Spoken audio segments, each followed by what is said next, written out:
Hello my dear student, जैसा कि हम लोग अभी दर्पण द्वारा अवतल दर्पण का केस लेकर प्रतिबिंब निर्माण करना सीख रहे हैं। हम देख रहे हैं कि किरण आरेख की सहायता से प्रतिबिंब कहाँ पर बनेगा, कैसा बनेगा, इसके बारे में सीखना था, जिसमें हम लोग पिछली क्लास में देख चुके थे कि जब वस्तु दर्पण के वक्रता केंद्र पर अर्थात सी पर रखी हो तो प्रतिबिंब कहाँ बनेगा। उसमें हमने देखा था कि प्रतिबिंब सी पर ही बनता है, वास्तविक बनता है, उल्टा बनता है और उसका चूंकि उनकी दूरी सेम होता है वस्तु और प्रतिबिंब की, तो साइज भी उनका सेम होता है, हमने सीखा था।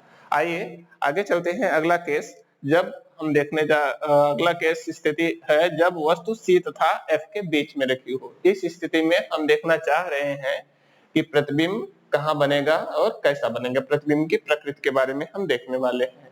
तो स्टूडेंट, हम जानते हैं किरण आरेख बनाने के लिए सबसे पहला हमारा काम होता है पहले दर्पण को प्लेस करना, दर्पण को रखना।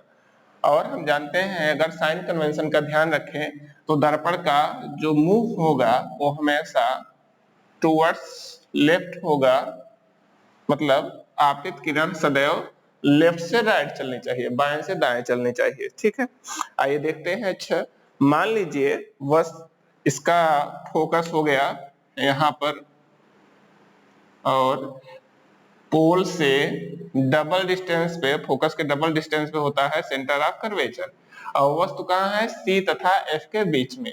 तो मीन्स यहाँ पर कहीं हम ले सकते हैं, suppose here object is placed, मान लीजिए इसको हम नाम दे देते हैं AB, वस्तु है AB। ठीक है, इसी का प्रतिबिंब हमें बनाना है।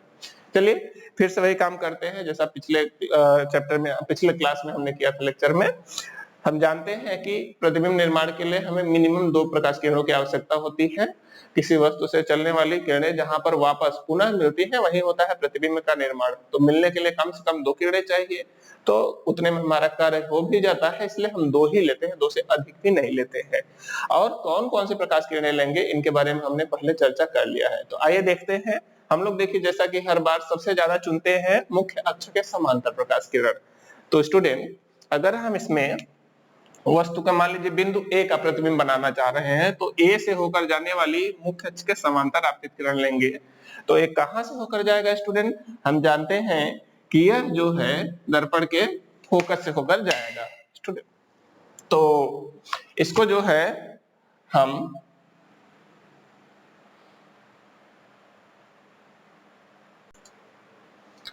तो स्टूडेंट हमने देखा था कि अगर मुख्य अक्ष के समांतर किरण लेते हैं तो यह उसके फोकस से होकर परावर्तित होगी। और हम जानते हैं एक और किरण की हमें आवश्यकता है। तो दूसरी प्रकाश किरण हमने जैसा कि देखा था, अगर हम C से लेकर मींस इसके सेंटर ऑफ कर्वेचर से लेते हैं तो हमारे लिए चित्र बनाना आसान होता है। क्यों आसान होता है? क्योंकि इसमें एक ही लाइन हमें ड्रा करनी पड़ती है, एक ही प्रकाश किरण लेनी पड़ती है, क्योंकि जिस रास्ते से जा रही है उसी पर लौट जाएगी। It will retrace its original path. तो हम अगर C से होकर आपतित किरण लेते हैं तो स्टूडेंट यहाँ पर देखिए, थोड़ा सा आपको चित्र में दिख रहा होगा कि इधर तो आपको दर्पण दिख नहीं रहा आगे की दिशा में, लेकिन हम जानते हैं स्टूडेंट हमारा उद्देश्य है कि प्रतिबिंब कहाँ बन रहा है और कैसा बन रहा है, हमें उसकी स्थिति ये सब का अवलोकन करना है। हमें नहीं कह रहे हैं कि यही प्रकाश किरण, तो ये प्रकाश किरण यहाँ पर सिर्फ डिटरमाइन कर रही है उसकी स्थिति को। तो यहाँ दर्पण हो या ना हो प्रतिबिंब की स्थिति वही रहेगी। तो अर्थात एक किरण अगर जा रही है तो हम कहेंगे यहाँ पर दर्पण है तो नहीं, लेकिन होता तो ये प्रकाश किरण इसी रास्ते पे लौटती, means it will return on the same path. और अब देखिए स्टूडेंट, यहाँ पर जो प्रकाश किरणें हैं, एक प्रकाश किरण फोकस से होकर गई और एक C से होकर जो जा रही है, हम देख रहे हैं दोनों कन्वर्ज हो रहे हैं, मींस एक दूसरे के पास पास आ रही हैं। मींस ये कहाँ मिलेगी? आगे बढ़ाने पे। तो इसको हम अगर आगे बढ़ा दें तो हमको यहाँ पर कहीं पर ये मिलती हुई दिख रही है, ये वास्तव में मिल रही, they will meet in real. तो यहाँ पर हम जानते हैं स्टूडेंट, जहां पर परावर्तित प्रकाश किरणें मिलती हैं वहीं प्रतिबिंब का निर्माण करती हैं। अब देखिए स्टूडेंट, ये दोनों प्रकाश किरणें चली कहाँ थी? बिंदु A से C वाली भी चली थी और बिंदु A से मुख्य के समांतर भी चली थी। तो ये दोनों बिंदु A से चली थी, तो प्रतिबिंब किसका बनेगा? बिंदु A का ही बनेगा। अर्थात यहाँ पर हमें मिलेगा बिंदु ए का प्रतिबिंब, मान लीजिए हम इसको ए डैश से डिनोट कर रहे हैं। और अब बचा बिंदु बी का प्रतिबिंब। स्टूडेंट, ये चूंकि मुख्य अक्ष पर है बिंदु बी, तो आप देख सकते हैं कि अगर बी से अगर हम मुख्य अक्ष के अलांग ही लाइट रे ले तो इसी राह पे लौटेगी। और दूसरी भी अगर हम लेंगे तो आप देखेंगे फाइनली इसी के परपेंडिकुलर पॉइंट पे हमें मिलेगी। यहां से अगर हम मुख्य अक्ष पे लंब डालेंगे तो यहीं पर मिलेगी, अर्थात बिंदु बी का प्रतिबिंब यहाँ के सीध में जो बिंदु है, लंबवत जो बिंदु है यहाँ के, वहीं पर मिलेगा। तो ये डैश बी डैश हमें प्रतिबिंब मिलेगा। अब अगर हम वस्तु से प्रतिबिंब की तुलना करें तो हम पाएंगे कि जो प्रतिबिंब है, देखिए वस्तु मुख्य अक्ष से ऊपर की तरफ रखी गई है, प्रतिबिंब मुख्य अक्ष से नीचे की तरफ बन रहा है। तो प्रतिबिंब के बारे में अगर लिखना हो हमें, जो जो बातें हमने चर्चा किया था, तो क्या क्या होगा आप देख रहे हैं। प्रतिबिंब कैसा बन रहा है, पहली चीज तो प्रतिबिंब जो है नीचे की दिशा में बन रहा है। तो कैसा हुआ, यहाँ पे देखिए, यहाँ प्रकाश किरणें वास्तव में मिल रही हैं, तो यह हुआ वास्तविक प्रतिबिंब। और हम वैसे भी जानते थे कि वास्तविक प्रतिबिंब सदैव बनता है उल्टा। और यहाँ देखिए वस्तु ऊपर की दिशा में है, प्रतिबिंब नीचे की दिशा में, तो यह वास्तविक एवं उल्टा, इंग्लिश में कहेंगे रियल एंड इन्वर्टेड।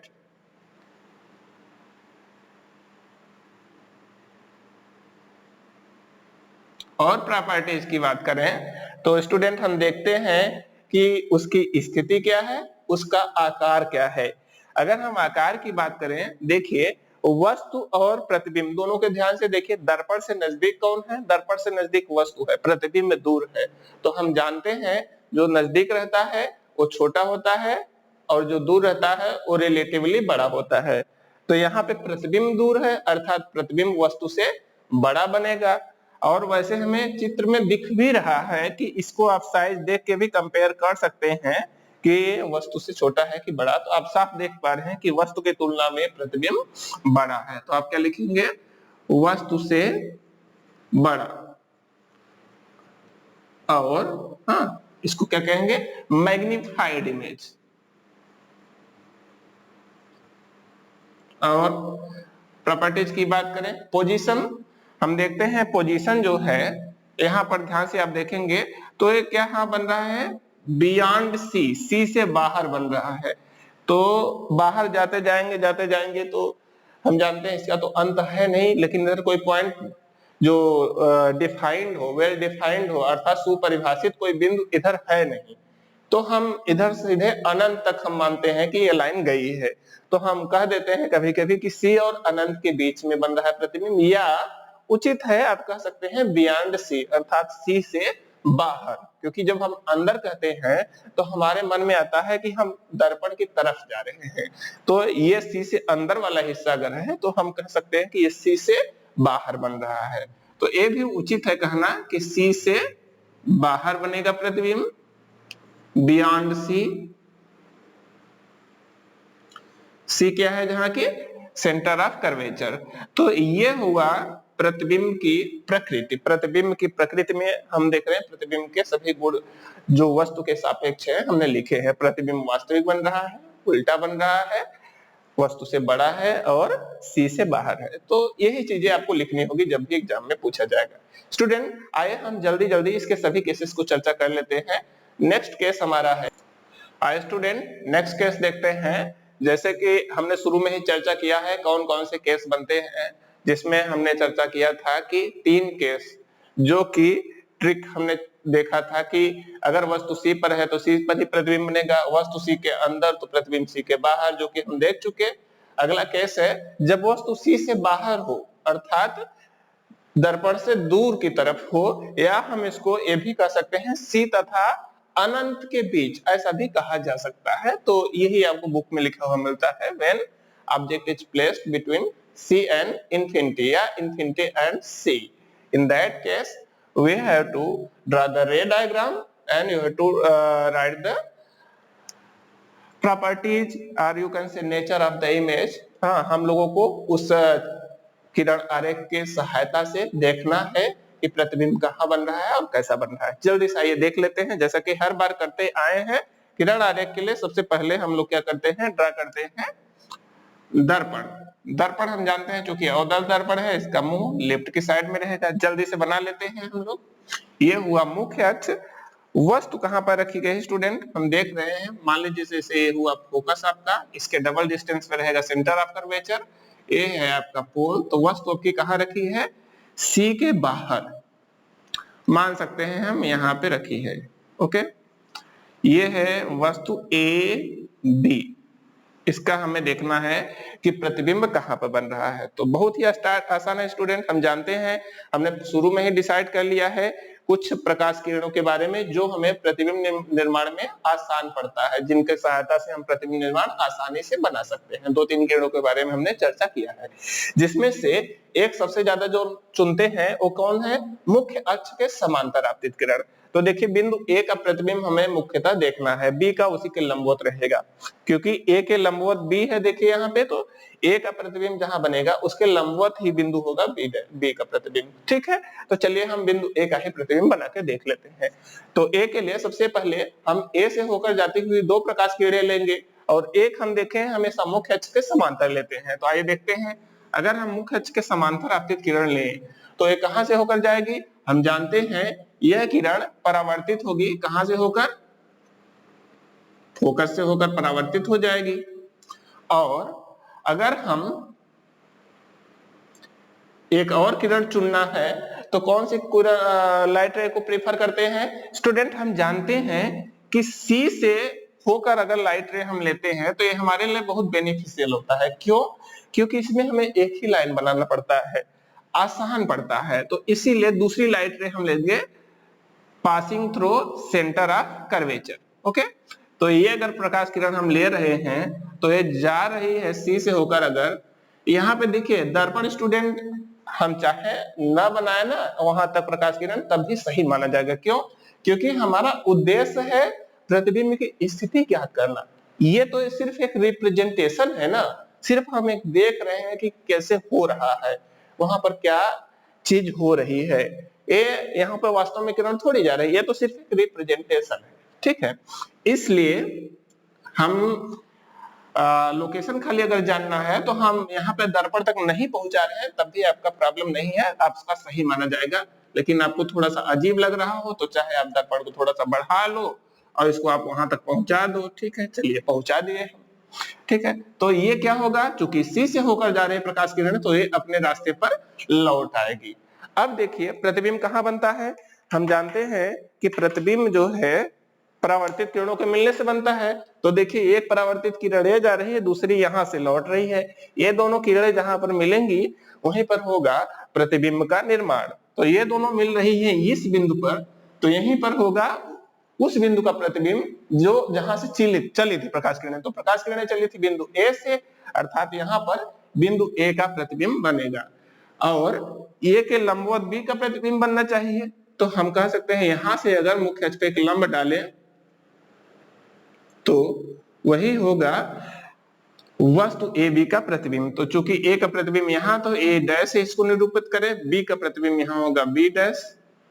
बहुत ही आसान था स्टूडेंट। तो अगर हमें यहाँ पर फिर से वही काम करना पड़ेगा, बार बार एक ही काम, कि प्रतिबिंब की प्रकृति लिखिए, प्रतिबिंब के बारे में बताइए कैसा बन रहा है और कहाँ बन रहा है। तो स्टूडेंट यहाँ हमें साफ साफ देखिए दिखाई दे रहा है कि प्रतिबिंब जो है वास्तविक किरणों द्वारा निर्मित हो रहा है। यहाँ पे किरणें वास्तव में आकर मिल रही हैं। यहाँ पर अगर हम स्क्रीन लगाएंगे, पर्दा लगाएंगे तो उस पर ये दिखेगा, क्योंकि वहां पर किरणें सब मिलेंगी। इसका मतलब प्रतिबिंब कैसा है, वो वास्तविक है। और वैसे भी हम जानते हैं वास्तविक प्रतिबिंब सदैव उल्टा बनता है। ये देखिए यहाँ पर उल्टा दिख भी रहा है, तो हम वास्तविक एवं उल्टा तो बिना सोचे समझे लिख सकते हैं। अगर वास्तविक है तो हम डायरेक्ट चाहे उल्टा जोड़ सकते हैं। Okay, real and inverted. और प्रॉपर्टी की बात करें स्टूडेंट तो हम देखते हैं कि इसकी पोजीशन क्या है, स्थिति क्या है और ये वस्तु से तुलना में इसका आकार क्या है। अब स्टूडेंट देखिए जरा वस्तु और प्रतिबिंब को तुलना करिए, कौन नजदीक है, प्रतिबिंब नजदीक है, अर्थात प्रतिबिंब छोटा होगा, जो नजदीक वो छोटा, जो दूर वो बड़ा।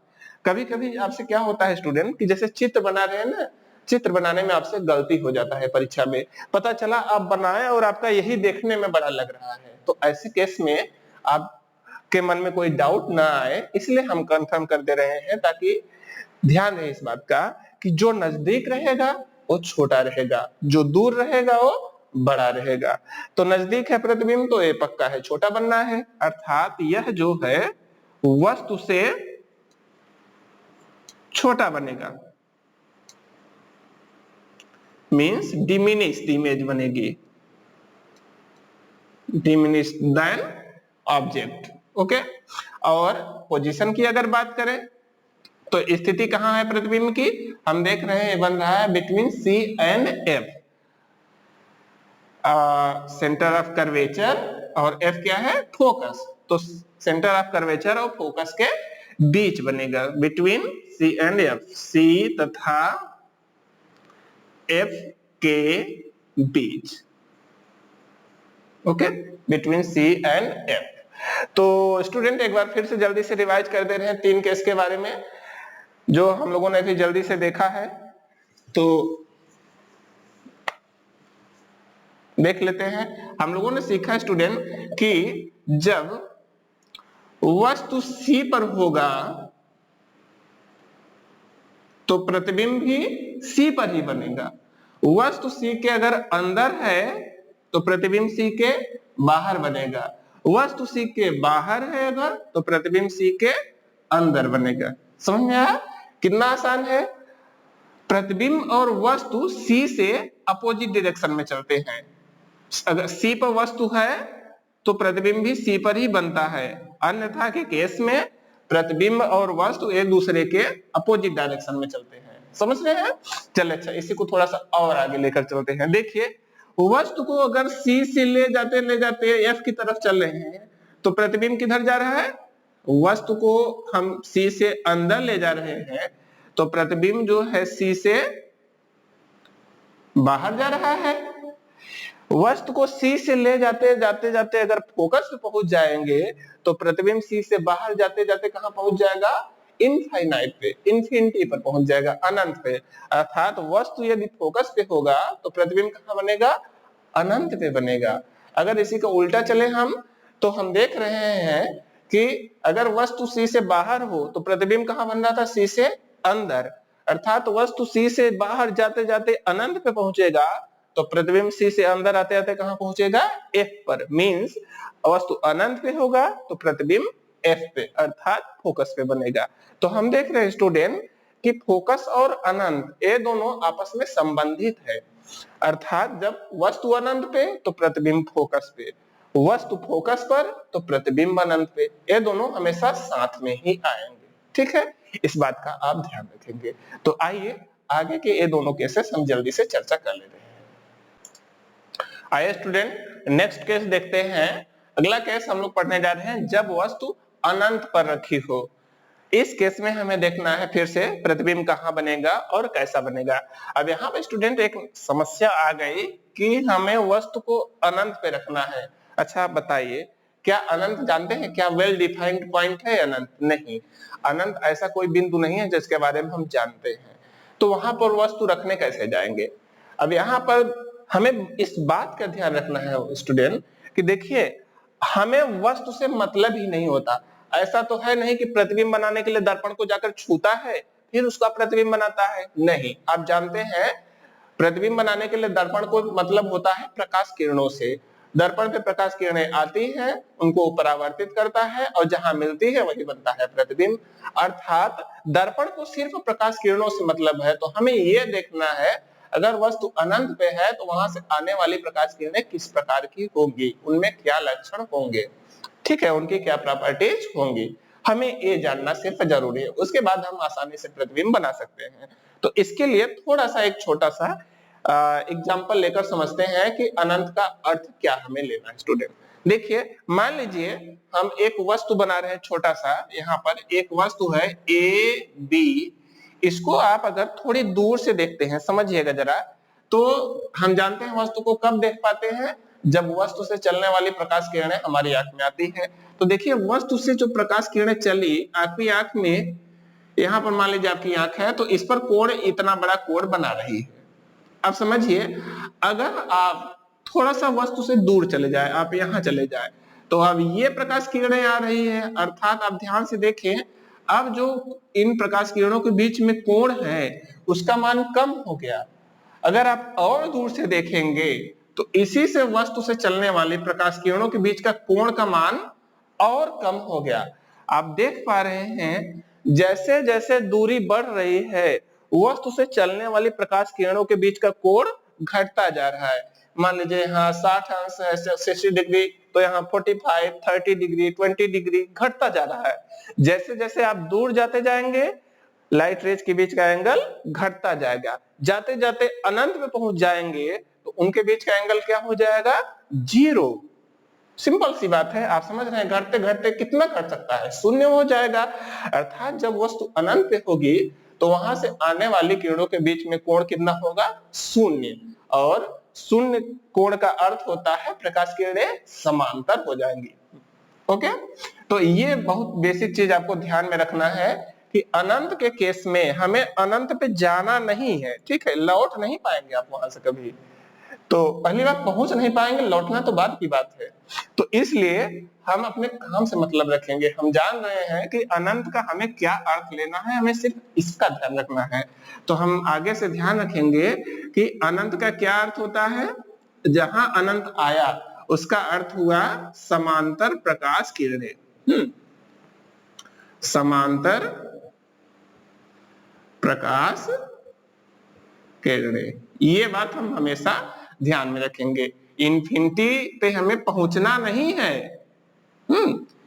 कहीं पे इन्फिनिटी टर्म आया, इसका मतलब हमें बस क्या मानना है? Parallel light rays. ओके, तो ये बात आप ध्यान रखेंगे कि अनंत का केस जैसे ही आया, हमारे मन में क्या बात आनी चाहिए। अगर वस्तु अनंत पे है तो वहां से आने वाली प्रकाश किरणें समांतर होंगी। और सोचिए, अगर प्रकाश किरणें परावर्तन के बाद समांतर हो गए तो क्या होगा? ये समांतर हो गए तो मिलेंगी कहां से? हम जानते हैं जहां पर मिलेंगी प्रकाश किरणें वही बनाती हैं प्रतिबिंब। तो ये समांतर हो गए तो कहां मिलेंगी? ये मिलेंगी ही नहीं। अर्थात कायदे से हम कह सकते हैं प्रतिबिंब बनेगा ही नहीं। हालांकि हम एक इसी को दूसरे शब्दों में ऐसे कहते हैं कि ये अनंत पर मिलेंगी, तो हम कहेंगे प्रतिबिंब अनंत पे बनेगा। समझ रहे हैं? तो इसको हम इस तरह से समझते हैं। आइए हम जल्दी से हम देख लेते हैं अनंत का केस। जब वस्तु अनंत पे रखी हो तो प्रतिबिंब कहां बनेगा और कैसा बनेगा। ओके, हमने एक चीज सीख लिया है कि अनंत का अर्थ क्या होता है। हमने देखा अनंत का अर्थ होता है समांतर प्रकाश किरणें। चलिए, तो हम लोग किरण आरेख बनाते हैं। ये देखिए है आपका अवतल दर्पण, और हम जानते हैं सबसे पहला काम है मुख्य अक्ष ड्रा करना। स्टूडेंट, आइए हम सीखते हैं अनंत के केस में प्रतिबिंब निर्माण कैसे करते हैं। तो अच्छा देखिए स्टूडेंट, हमने एक चीज सीख लिया है कि अगर अनंत पर है वस्तु, तो ये चीज हमें जो पहले से पता है वो ये कि वहां से आने वाली जो प्रकाश किरणें हैं वो आपस में समांतर होंगी। इसका मतलब जो भी किरणें आ रही होंगी उनके बारे में एक ही गुण हमें पता है कि वो सभी समांतर है। अर्थात कुल किरणें जो आ रही होंगी, फॉर एग्जाम्पल इस तरह से आ रही होंगी, ठीक है? इस तरह से आ रही होंगी प्रकाश किरणें, ढेर सारी प्रकाश किरणें आ रही होंगी। लेकिन स्टूडेंट समझिए जरा, हमें क्या इतनी किरणों की आवश्यकता है? ये तो पीछे बढ़ा दिया, हमें मिटा देंगे। हमें कह रहे हैं मुख्य बात पे ध्यान रखिए, क्या हमें प्रकाश प्रतिबिंब बनाने के लिए कितनी किरणों की आवश्यकता होती है? हम जानते हैं सिर्फ 2 किरणों की आवश्यकता होती है। तो हम सिर्फ 2 को चुनेंगे, और किन 2 को चुनेंगे? जिनके बारे में हम पहले से जानते हैं। और हम जानते हैं सबसे अच्छे से किन प्रकाश किरणों के बारे में हम परिचित हैं? वो प्रकाश किरणें जो किसी बिंदु से संबंधित हो, ध्रुव से संबंधित हो, फोकस से संबंधित हो, सेंटर ऑफ कर्वेचर से संबंधित हो। तो हम उन्हीं 2 किरणों को चुन लेते हैं जो फोकस से और सेंटर ऑफ कर्वेचर से होकर जा रही हैं। तो स्टूडेंट आइए जल्दी से देख लेते हैं, बाकी किरणों को मिटा दे रहे हैं। ये सब सिर्फ बनाए थे समझने के लिए कि अगर वस्तु अनंत पर है तो प्रकाश किरणें किस प्रकार की आ रही होंगी, ठीक है? तो चूंकि आपने देख लिया तो इसको हम मिटा दे रहे हैं।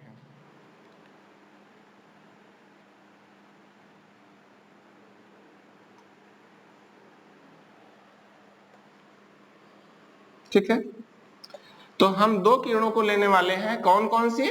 एक प्रकाश किरण जो फोकस से होकर जा रही है और दूसरी प्रकाश किरण कौन सी लेने वाले हैं? जो सी से होकर आपतित हो रही है। फिर से बना लेते हैं, आपको समझाने के लिए हमने इतना सारा ड्रा कर दिया था। ठीक है, ये मान लीजिए फोकस है, तो एक प्रकाश किरण फोकस से जा रही है, दूसरी सी से होकर जा रही है। ये हो गया फोकस, तो दूसरी प्रकाश किरण सी से होकर जा रही है।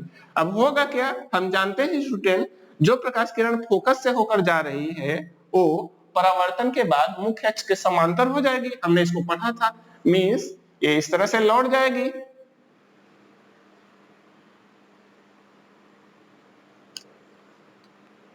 और जो किरण सी से होकर आपतित हो रही है, हम जानते हैं कि ये उसी दिशा में उसी मार्ग पर लौट जाती है। अर्थात सी से होकर यदि आपतित हो रही है तो परावर्तन के बाद उसी रास्ते पर लौट जाएगी, दिशा उलट जाएगी, रास्ता वही होगा, means it will retrace its path. तो हम देख रहे हैं स्टूडेंट, परावर्तन के बाद देखिए एक प्रकाश किरण ये जा रही है, दूसरी ये दोनों यहाँ पे इंटरसेक्ट कर रही हैं। तो हम जानते हैं प्रकाश किरणें जहां मिलती हैं वहीं होता है प्रतिबिंब का निर्माण, अर्थात यहीं पर बनेगा प्रतिबिंब। स्टूडेंट जरा ध्यान से देखिए, यहाँ पे प्रतिबिंब की प्रकृति कैसी आपको दिख रही है। पहली बात, जो प्रकाश किरणें आ रही हैं वो कहां से आ रही थी? ध्यान से देखिए, ये प्रकाश किरणें आ रही थी मुख्य अक्ष के ऊपर से। ऊपर से मतलब वस्तु का सिर ऊपर साइड होगा, और जो प्रतिबिंब बना है वो मुख्य अक्ष के नीचे की साइड बना है। तो प्रतिबिंब कैसा दिख रहा है? उल्टा दिख रहा है साफ साफ। यहाँ पे वस्तु बना नहीं है। क्यों हमने नहीं बनाया है? क्योंकि वस्तु तो अनंत पे है। अनंत हम अपने यहाँ पे कहाँ दिखा सकते हैं? इसका तो लिमिट है छोटा सा, तो अनंत हम यहाँ पर नहीं दिखा सकते, इसीलिए वस्तु को हमने नहीं दिखाया है। हम सिर्फ प्रतिबिंब का निर्माण कर रहे हैं प्रकाश किरणों की सहायता से, क्योंकि हमें पता था प्रकाश किरणें कैसी आ रही हैं वहां से। ठीक है, तो आइए हम प्रतिबिंब के बारे में लिखते हैं। हम देख रहे हैं स्टूडेंट कि यहाँ पर प्रतिबिंब जो निर्माण हो रहा है वो कैसी किरणों से हो रहा है। यहाँ पे किरणें वास्तव में मिल रही है कि सिर्फ आभास हो रहा है? आप देख रहे हैं यहाँ पे किरणें प्रवर्तित होने के बाद वास्तव में मिल रही है, दर्पण के सामने मिल रही है। इसका अर्थ है प्रतिबिंब कैसा होगा? वास्तविक। और वास्तविक प्रतिबिंब सदैव कैसा बनता है? उल्टा बनता है। और यहाँ पे हमें दिख भी रहा है साफ साफ कि ये नीचे की तरफ है, मींस इन्वर्टेड इमेज है, उल्टा है। प्रतिबिंब के स्थिति और आकार की अगर बात करें तो स्थिति हम देख पा रहे हैं स्टूडेंट कि ये कहां पर बन रहा है? फोकस पे। हम लोगों ने शुरू में चर्चा भी किया अभी कि यदि वस्तु अनंत पे हो तो प्रतिबिंब कहां पर बनेगा। तो हम देख पा रहे हैं कि प्रतिबिंब कहां पर बन रहा है? फोकस पर।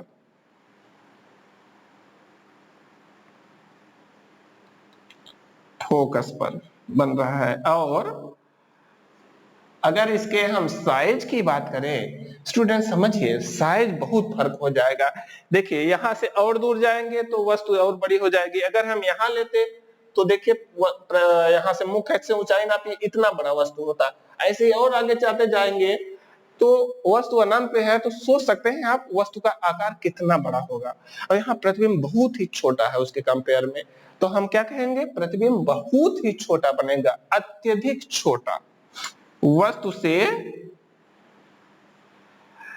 अत्यधिक छोटा बनेगा प्रतिबिंब, हाँ, हाईली डिमिनिश्ड।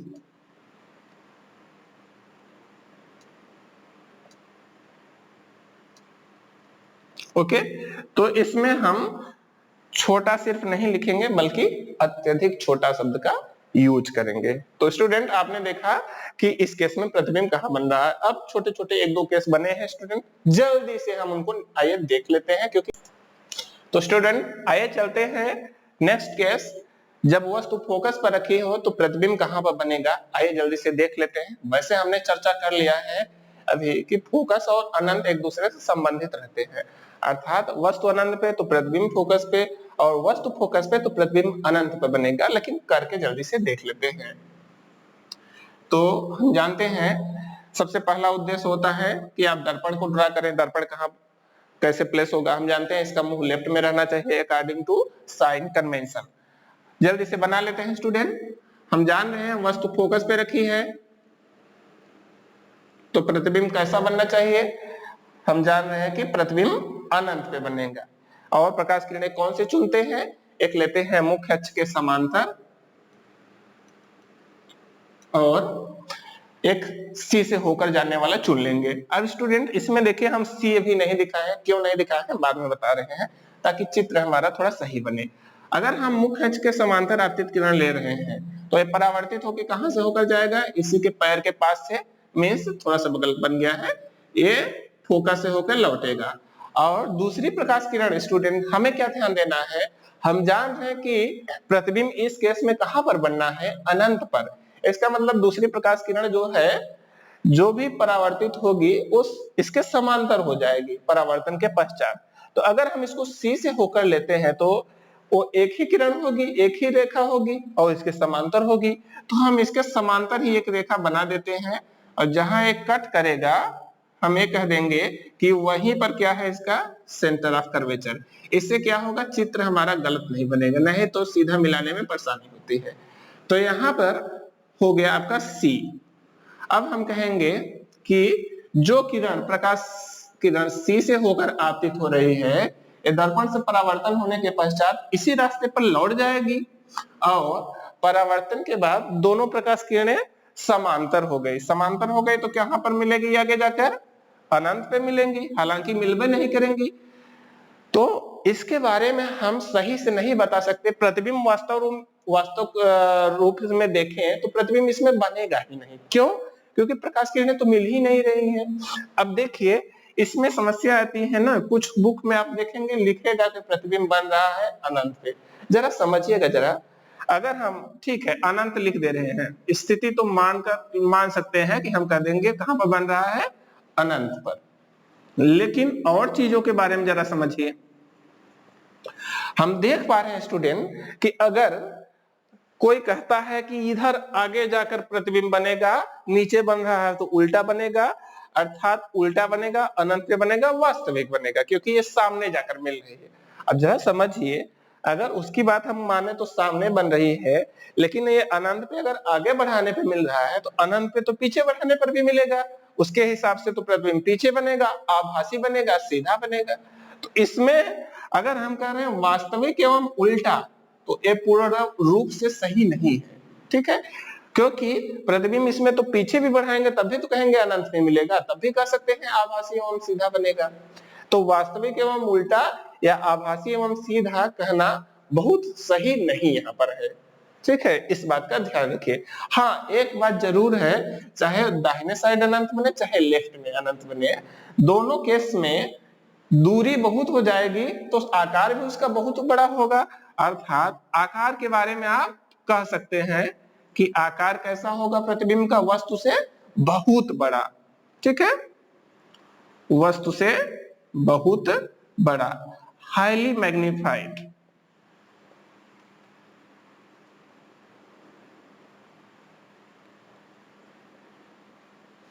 तो स्टूडेंट आगे की बात जो है हमने चर्चा कर लिया है कि वास्तविक या आभासी कहना इसमें बहुत सही नहीं पड़ेगा। वैसे बुक में आपको लिखा हुआ मिल सकता है वास्तविक एवं उल्टा। वो किस आधार पे कह देते हैं, जैसे हमने देखा था जब वस्तु अनंत पे था तो प्रतिबिंब कहां पर बना था, फोकस पे, और अनंत पे हमने सामने ले गया था वस्तु को, तो कह सकते हैं कि सामने लिए थे वस्तु तो प्रतिबिंब यहाँ पे बना था। और चूंकि हम वस्तु और इमेज की पोजीशन को इंटरचेंज कर सकते हैं तो उसके हिसाब से प्रतिबिंब सामने ही बनना चाहिए। तो ठीक है, उनकी बात के हिसाब से आप लिख सकते हैं, वो भी गलत नहीं कह रहे, क्योंकि प्रतिबिंब एक तरह से हम देख रहे हैं तो प्रकाश किरणें सामने जा रही है तो बिल्कुल कह सकते हैं सामने अनंत पे बनेगा। लेकिन अगर कोई कह रहा है पीछे अनंत पे बनेगा तो उसका भी सही है, समझ रहे हैं। तो ये दोनों बातें हालांकि कहीं ना कहीं अधूरी भी है, क्योंकि ये तो प्रकाश किरणें मिल ही नहीं रहे हैं तो प्रतिबिंब बन ही नहीं रहा है, फिर उस बात का झगड़ा क्या, ठीक है। चले अच्छा लास्ट केस ले लेते हैं, जब वस्तु रखी हो F के अंदर, when object is placed between focus and pole, जब वस्तु when object is placed focus तथा ध्रुव के बीच रखी हो। When object is placed between focus and pole। इस केस में हम लोग जल्दी से देख लेते हैं स्टूडेंट कि प्रतिबिंब कहां पर बनेगा और कैसा बनेगा। बहुत आसान है, जैसा कि हम लोग करते आए हैं। ये है मान लीजिए हमारा अवतल दर्पण। अगर हम इसका मुख्य अक्ष ड्रा कर ले तो यहां पर अब की वस्तु कहां पर रखी है, फोकस और पोल के बीच में, अर्थात वस्तु यहां पर कहीं खड़ी है। मान लीजिए वस्तु यहां पर रखी है, इसका हमें देखना है प्रतिबिंब कहां पर बनेगा। तो स्टूडेंट फिर से वही काम करेंगे जैसा हम लोग करते आए हैं। हम जानते हैं एक किरण लेते हैं मुख्य अक्ष के समांतर, तो ये परावर्तन कहां से होता है इसका, ये फोकस से होकर लौट जाएगी। और एक किरण अगर हम सी से होकर लेते हैं तो हमारा काम आसान होता है, इसलिए हम सी से लेते हैं। तो अगर हम सी से होकर प्रकाश किरण आपतित करते हैं तो स्टूडेंट हम जानते हैं इसके बारे में कि कहां से लौटेगी, ये अपने ही रास्ते पे लौट जाएगी। लेकिन होता क्या है स्टूडेंट, यहाँ पे जो परावर्तित किरणें हैं ये आगे जाने पे डायवर्ज हो रही हैं, अर्थात इनके बीच की दूरी बढ़ती जाती है। तो ये आगे तो मिलने से नहीं, ये कहां मिलेंगी, आगे अगर इनके बीच की दूरी बढ़ रही है तो पीछे जाने पे इनके बीच की दूरी घटेगी और कहीं ना कहीं मिलेगी। तो अगर हम इनको पीछे बढ़ाएंगे प्रकाश किरण को तो हमें कुछ दूर जाकर ये मिलती हुई प्रतीत होंगी। समझ रहे हैं स्टूडेंट, मतलब यहां से देखिए, अगर यहां से हम देख रहे हैं तो हमको लगेगा ये प्रकाश किरणें इस बिंदु से आ रही हैं, अर्थात ये हमें यहां से आती हुई प्रतीत होंगी, हमें आभास होगा कि यहां से आ रही हैं, अर्थात प्रतिबिंब कैसा होगा, आभासी। यहां पर वस्तु ए बी है तो इसका प्रतिबिंब ए डैश बी डैश बनेगा। हम देख पा रहे हैं स्टूडेंट, यहाँ प्रतिबिंब साफ साफ हमें समझ में आ रहा है। एक बात ध्यान रखिएगा कि प्रकाश किरणें यहीं से लौट गई, पीछे सिर्फ हम सीधा मिलाए हैं एक तरफ से, तो पीछे प्रकाश किरणें जा ही नहीं रही है। यहाँ प्रतिबिंब जहां पर बन रहा है वहां प्रकाश किरणें पहुंच ही नहीं रही है, तो प्रतिबिंब जो है वास्तविक किरणों द्वारा निर्मित नहीं हो रहा है। तो प्रतिबिंब कैसा हुआ, वास्तविक नहीं हुआ, अर्थात एक कैसा हुआ, आभासी हुआ। तो प्रतिबिंब आभासी बनेगा। और आप देख भी पा रहे हैं कि सीधा है, वस्तु ऊपर की तरफ है, प्रतिबिंब भी ऊपर की तरफ, तो प्रतिबिंब कैसा बनेगा, सीधा बनेगा। मींस ये वर्चुअल बनेगा, वर्चुअल एंड इरेक्ट इमेज। और बात अगर करें साइज की बात करें तो हम देख पा रहे हैं प्रतिबिंब साफ साफ समझ में आ रहा है, ऊपर की तरफ जा रहे प्रकाश किरणें, मतलब कहीं ऊपर मिलेंगी, मतलब ऊंचाई पे मिलेगी, मतलब इसका साइज बड़ा होगा, तो ये वस्तु से बड़ी बनेगी, वस्तु से बड़ा इमेज, ठीक है, मैग्नीफाइड। और पोजीशन की बात करें तो हम देख रहे हैं दर्पण के पीछे, दर्पण के पीछे कोई वेल डिफाइंड पॉइंट नहीं है, तो सिर्फ हम कहेंगे दर्पण के पीछे, ठीक है।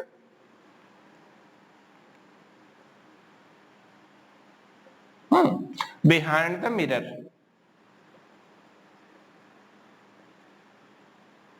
ठीक है। तो स्टूडेंट हमने देखिए सारा केस देख लिया है कि अवतल दर्पण में प्रतिबिंब वस्तु को कहां रखेंगे तो प्रतिबिंब का निर्माण कहां होगा। तो इसी तरह से उत्तल दर्पण के केसेस के बारे में भी जल्दी से हम चर्चा कर सकते हैं, थोड़ा सा उसमें कम लिमिटेड केस है स्टूडेंट, तो जल्दी से उसको देख के निपटा लेते हैं। आइए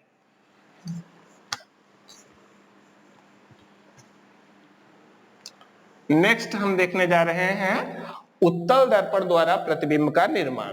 ओके, हम अब सीखेंगे उत्तल दर्पण द्वारा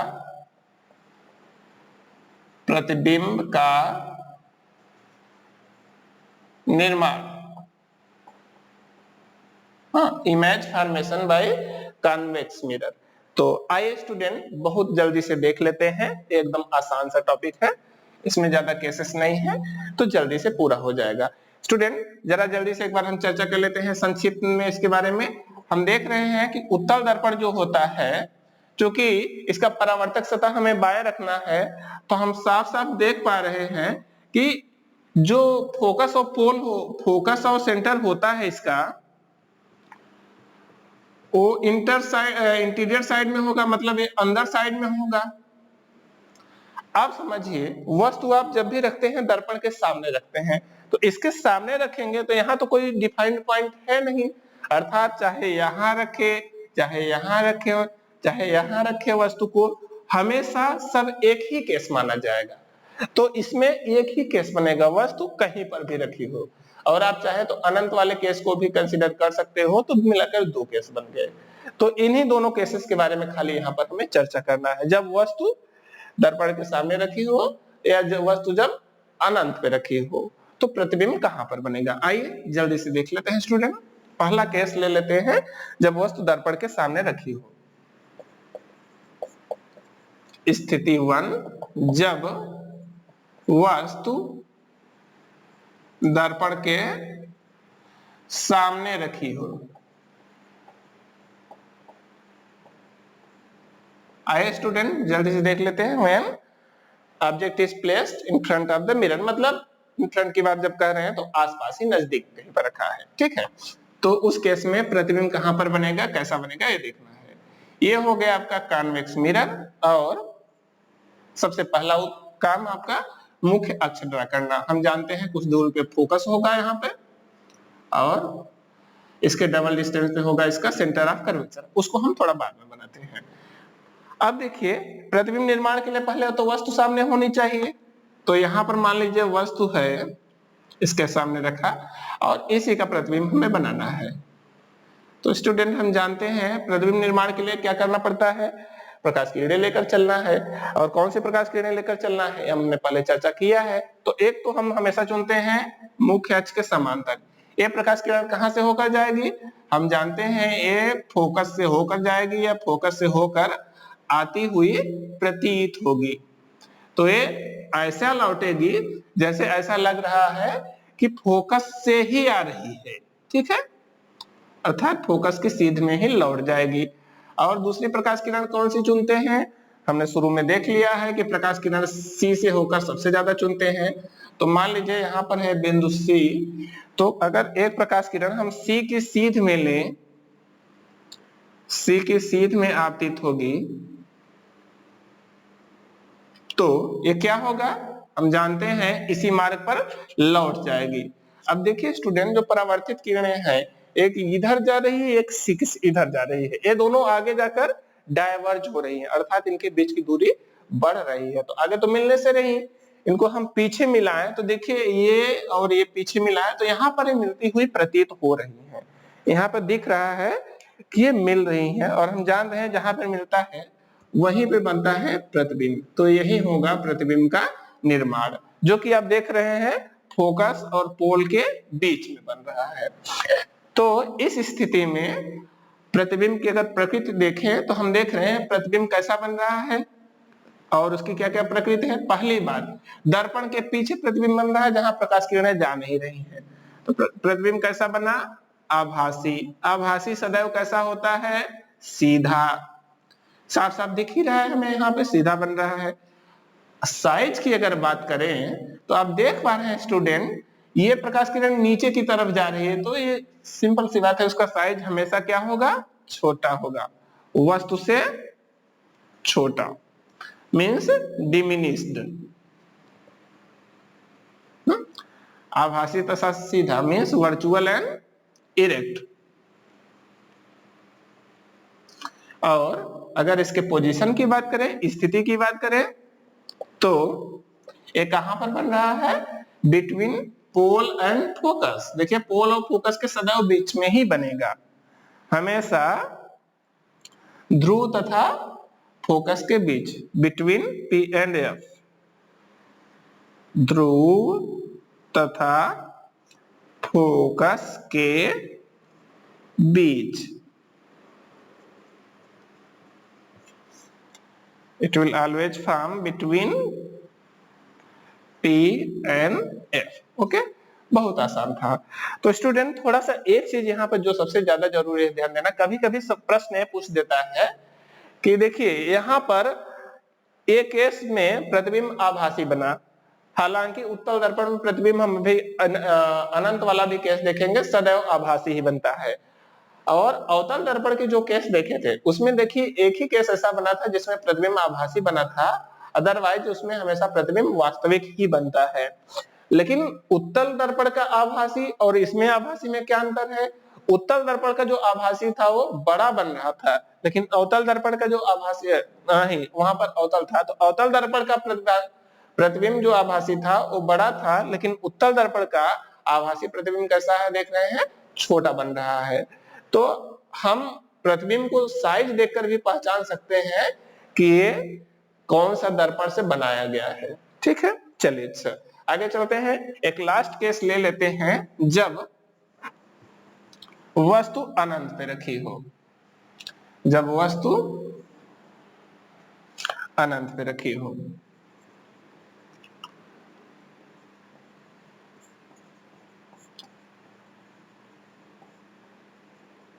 When object is placed at infinity, आइए जल्दी से देख लेते हैं स्टूडेंट। ये है हमारा उत्तल दर्पण और मान लीजिए ये हमारा है मुख्य अक्ष। फिर से उन बातों को ध्यान में रखिए, अनंत पे क्या जाएंगे आप प्रतिबिंब वस्तु को रखने? नहीं, हम जानते हैं प्रतिबिंब निर्माण के लिए हमें जरूरी है सिर्फ प्रकाश किरणें। तो अनंत वाली प्रकाश किरणें कैसी होती हैं? आपस में समांतर होती हैं, अर्थात ढेर सारी प्रकाश किरणें आ रही होंगी जो आपस में समांतर होंगी, लेकिन हमें कौन सी किरणों को चुनना है? जो किसी निश्चित बिंदु से जा रही हो, जैसे F से जा रही हो या C से जा रही हो। तो देखिए प्रकाश किरणें जैसे आ रही है, मान लीजिए ये प्रकाश किरण जो है F की सीध में आ रही थी, और एक और प्रकाश किरण जो है ये प्रकाश किरण C की सीध में आ रही थी। यहाँ पर है फोकस, यहाँ पर है सेंटर ऑफ कर्वेचर। क्या होगा स्टूडेंट, हम जानते हैं C की सीध में आपतित प्रकाश किरण अपने ही मार्ग पर लौट जाती है, लेकिन जो फोकस की सीध में आपतित हो रही है वो क्या होगा, परावर्तन के बाद मुख्य अक्ष के समांतर हो जाएगी। तो ये दोनों किरणें देखिए, ये मुख्य अक्ष के समांतर और ये ऊपर की तरफ जा रही है, तो इनके बीच की दूरी बढ़ती जा रही है, तो क्या आगे जाकर मिलेगी? नहीं। लेकिन अगर हम इनको पीछे बढ़ाएंगे तो इनके बीच की दूरी घटेगी और ये आपस में मिलेंगी। तो ये मिलती हुई अगर हम पीछे बढ़ाएंगे तो आप देख पा रहे हैं कि यहाँ पे मिलती हुई प्रतीत हो रही है, और जहां पर मिलती हुई प्रतीत हो रही हैं वहीं पर क्या बनेगा? प्रतिबिंब।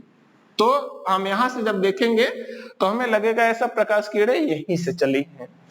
तो प्रतिबिंब की प्रकृति की बारे में अगर बात करें स्टूडेंट, तो आप देख पा रहे हैं आपतित प्रकाश किरणें ऊपर से आ रही थी और प्रतिबिंब भी ऊपर ही बना है। तो कैसा बना है? सीधा बना है, दर्पण के पीछे बना है, मतलब आभासी है। तो प्रतिबिंब की प्रकृति कैसी होगी?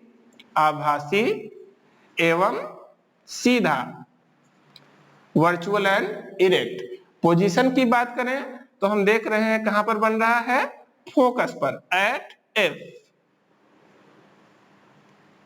और हमने चर्चा किया था स्टूडेंट के अनंत के केस में साइज अत्यधिक छोटा या अत्यधिक बड़ा होता है। यहाँ पर देखिए प्रतिबिंब नजदीक बन रहा है, प्रतिबिंब फोकस पे बन रहा है, तो प्रतिबिंब क्या होगा? अत्यधिक छोटा, क्योंकि वस्तु अनंत पे है तो वस्तु बड़ी होगी, तो प्रतिबिंब होगा अत्यधिक छोटा।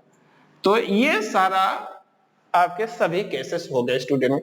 हमने देख लिया है कि अवतल दर्पण में वस्तु की विभिन्न स्थितियों के लिए प्रतिबिंब कहां पर बनता है और उत्तल दर्पण में प्रतिबिंब कहां पर बनता है। हमने यहाँ पर यह ध्यान दिया कि उत्तल दर्पण में प्रतिबिंब सदैव आभासी ही बनता है, सदैव छोटा ही बनता है।